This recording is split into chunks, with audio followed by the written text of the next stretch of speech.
Bismillahirrahmanirrahim. Alhamdulillahi Rabbil Alamin. Wassalatu wassalam. Salawat.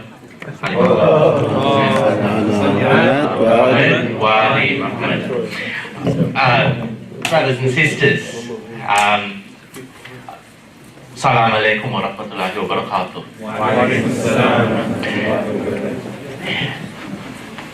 Now, who's forgotten what I said last week? What was I talking about with this photo? That's right. It was the library where I worked. Yeah, good. Nicely done. And that was just a bit of a context for all of this talking about communication. The context was obviously my revert story and experience of contact in an intercultural communication setting. Anyone remember the difference between intercultural and cross-cultural? Yes, what's the difference? No, you don't. Intercultural is where the communication is between two people from different cultures and you're examining how that process of communication happens. Cross-cultural communication is where you compare how people communicate in culture A with how people communicate in culture B. That's the difference. No one remembers that. Everyone gets it wrong. Well, yes, please. That'd be great. And then I was talking about this study that was done in the early 80s by Hofstede and these cultural attributes. And he did a big quantitative study. That means he had a large number of people and he looked at each of these cultural attributes and he gave them all surveys to try and measure where they were on these scales of these different cultural attributes. And that survey keeps getting repeated over and over since then. And so you can go to the Hofstede website and you can get the latest cultural attributes and you can compare the cultures of different countries and you can say, oh, which one is a more feminine culture and which one's a more masculine culture. Australia's somewhere in between. Which one is a high level of uncertainty avoidance? Well, that's something that in Japan there's very high uncertainty avoidance. Korea too. In Australia, we don't mind a bit of uncertainty. We're okay with that. And some of these other ones, we mentioned power distance.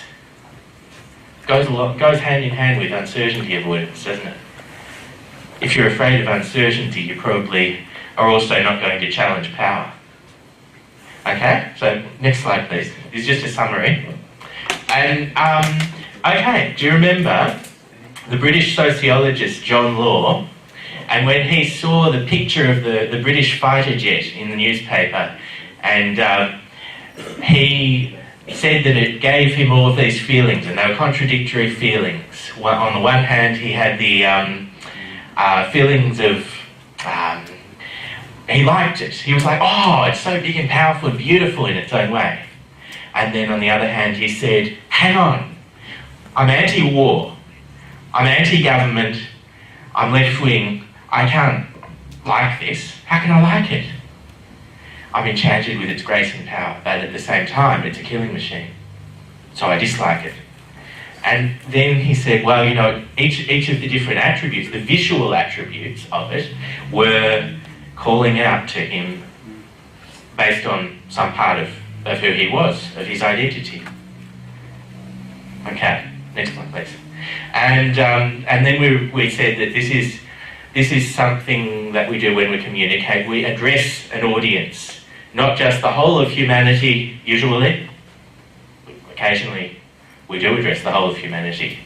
And that's a difficult challenge to try and frame what we're saying. Well, not so much frame what we're saying, but begin what we're saying in a way that will get the attention of the whole of humanity. That's the biggest challenge. Allah subhanahu wa ta'ala does this in the Quran. We, faced with this challenge, very unlikely to succeed at it.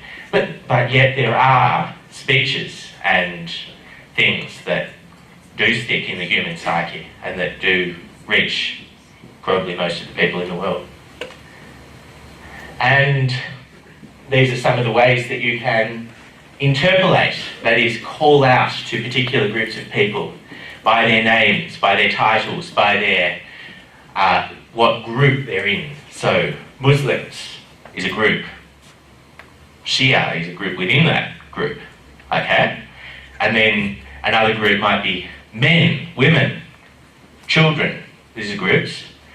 Any group it's how you want to define it, but then when you choose one of those attributes that group's going to have in common, you've got to consider, well, what else do they have in common? And how can I use that to communicate that I'm talking to them? Now, it might not be a word that you can use. It might be something visual. If the group that you were calling out to was soldiers, well, the fighter jet might have worked pretty well. But if the group was old ladies from the knitting club, maybe they wouldn't have been so interested. I don't know, maybe they would. Okay, next one please. Yeah, this is right. Okay, so this interpolation, this is the first step on the way to this new concept, big concept that we're going to talk about, which is framing. Okay?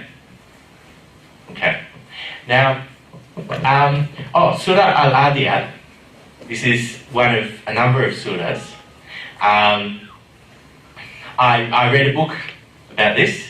At one stage I was in the Australian Catholic University Library and I was just looking through the books and these Western scholars have been writing about surahs from the Quran using narrative theory. So they've been saying, okay, what are the narrative qualities of this? Okay. And, well, there are a number of surahs that they said do this. They use framing. They give an image or a concept first and then relate that to a parable, or they give a parable and then they relate that to some point that they're going to make conceptually. So they can be either way around, okay? So Surah Al-Adiyat, you've got the first 4 ayats. So you've got أعوذ بالله من الشيطان الرجيم بسم الله الرحمن الرحيم والعاديات ضبحا فالموريات قدحا فالمغيرات صبحا فأثرن به النقعا. You've got this beautiful image being built up of this running, charging horse like this, dust kicking up. Beautiful, beautiful. And then you're told things about humanity. You're told إِنَّ الْإِنسَانَ لِرَبِّهِ لَكَنُودٌ وَإِنَّهُ عَلَى ذَلِكَ لَشَهِيدٌ. You're told about the humanity's lust for wealth and temptation, things like this. You would think differently if you were in a different mindset. How, you're wondering, does the framing relate to this? Well, okay. Who, when they were in their English literature class, was told about the orientation, complication and resolution of a story? Hands up? Yeah? Okay. You remember this little idea? Okay, beautiful. So, in the beginning of a narrative structure like that, you've got something that lets you know who the characters are, usually, or something important so that you can relate. If you didn't have that, okay, you could have 2 orientations, and then when something happens to the characters, you would think differently. You're introduced to a character and you're told about their positive characteristics, so then when something happens to them, you feel sympathy. You're introduced to a character and you're told only about their hatred and their negative characteristics, and then something happens to them and you're like, oh, great, this might stop them from being an idiot. Maybe. You react differently. I have. And then when you're reading your news article in the newspaper, you've got a headline and you've got a photo, and these are the first things that you see. I have. If you see a photo of an angry man and the headline says, somebody with a funny name suspected of terror, or something, okay? Whatever factually is in that article, you're going to interpret within that paradigm of thought, within that set of ideas that's been triggered, if you have been conditioned to understand that set of ideas through exposure to the media over a long period of time. And you've been given, if you like, the introduction. You've been given the once upon a time there were three little pigs and they lived happily in their little houses and they were cute and pudgy, you see. You've already been given all of that over and over again. You know who the characters are. You're just waiting for a new story with those characters. So it only takes a few little visual, verbal clues. Visual or verbal. Visual is of what you see. Verbal is of words, right? So in the example of the newspaper, you had visual clues. You had the picture. Maybe the person had a beard. Maybe it looked like they were holding a gun. And, yeah, verbal clues. You had a few words there. And it only takes a second for you to say, oh, there's something, that guy looks suspicious, and you're going to read whatever you read, and you're not going to know what the facts are so much as what impression you got. This makes a huge, huge difference. There was an example we looked at one stage about 10 years ago. There was the Age and the Australian. There used to be more contrast between them. And one day, they had exactly the same photo on their front page. The photo was of a man being arrested. And on the front cover of the Age, they had the whole photo so that you could see that the man had people holding him and he had somebody pointing a gun at his face. Maybe about here. And on the same cover of the Australian, on the same day, it had exactly the same photo of the same man in the same situation, taken at the same moment. But instead of being a wide shot that showed what was going on, they had cut the edges off, they had cropped the photo. And now, instead of the man looking like he was being arrested and held by people and having a gun pointed at him, it looked as though he was standing there holding a gun, looking really gangster, like this. Okay? Do you see why we call it framing? But it's framing in two senses. It's not only the cropping of the photo, it's what that photo does by surrounding the information, so-called, that you're reading. This kind of stuff has more influence on how people understand things in the world around them than the words in the news article does. And people have done research about this and they have compared what people thought after reading articles that had the same information but were framed differently. And it's been shown that the framing has more influence on what the person's opinion is afterwards than the actual information. Most of the information that you're getting is disguised as not information. It's disguised as the pretty bits around the edges. So that's such a powerful thing. And you can struggle against that. and you can say, okay, I'm going to think critically about it. This is something that we all have to do. This week, the internet is covered in these pictures of these drowning children, and it's horrible. It really is. And there was an article I read today in which somebody called them out on it and said, okay, yes, this is horrible, but look at the statistics. There have been children dying on this occasion, and this occasion, and this occasion, and list a number of them, not getting anyone's attention. But a photo, an image, that's what gets people's attention. And that's what frames how people are going to think about hearing the same information. It just is such a powerful thing, it just makes such a big difference. You can be at the mercy of it because there are people who manipulate this. They do this deliberately to manipulate people, and it's their job to do that because they represent groups that have particular interests.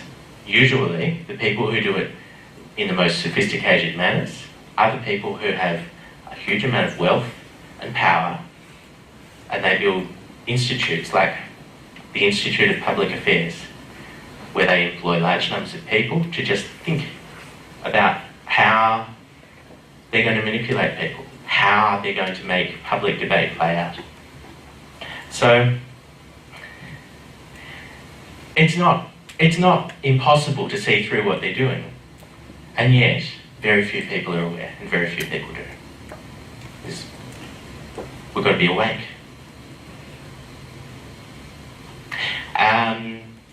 I've forgotten the dude's name. American literary figure. He said, it's much easier to deceive people than it is to convince people that they've been deceived. That's right. Mark Twain. Thank you, Thomas.